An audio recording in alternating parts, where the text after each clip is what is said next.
أهلا وسهلا فيكم بحلقة جديدة من يومياتنا بالبيت. اليوم أكلتنا هي السودة النية واللحم النية.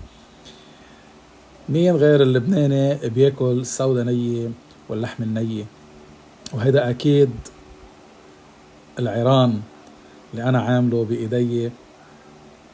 الأولاد ما كتير بيحبوا اللحم النية، فحبوا ياكلوا اللحمة مشوية بقلب خبز مع شوية خضرة.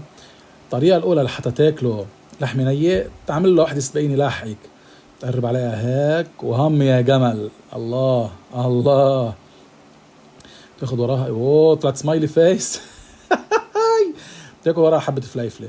شو ما انت بتحب تاكل، بحب تاكل بتاكل، ما حدا بيقدر يمنعك. بندورة، نعناع، بصل. هيدي السودة النية ناكلها نية نحن، وبنكتر لية، واكيد بنحط لها رشة ملح وبهار، نحطها هيك تطعم.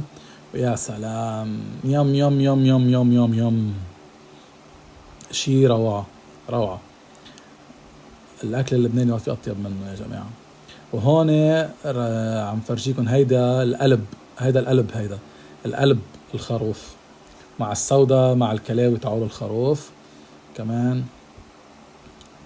هون يا سلام، صحتين أبو السيم، صحتين صحتين صحتين. هلا وهيدا عمر عم بيقلكم باي، وآدم كمان. هيدا بيض غنم، واللي هونيك معلق.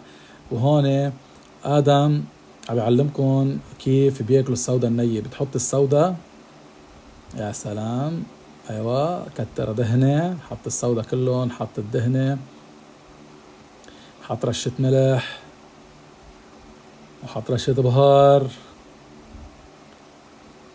نحط البندورة، بنحط النعنع، شقفة حر، وبصلة، وبلفها، ويلا اضرب يا معلم. شوفوا شوفوا بشهية بشهية. صحتين قدوم، صحتين.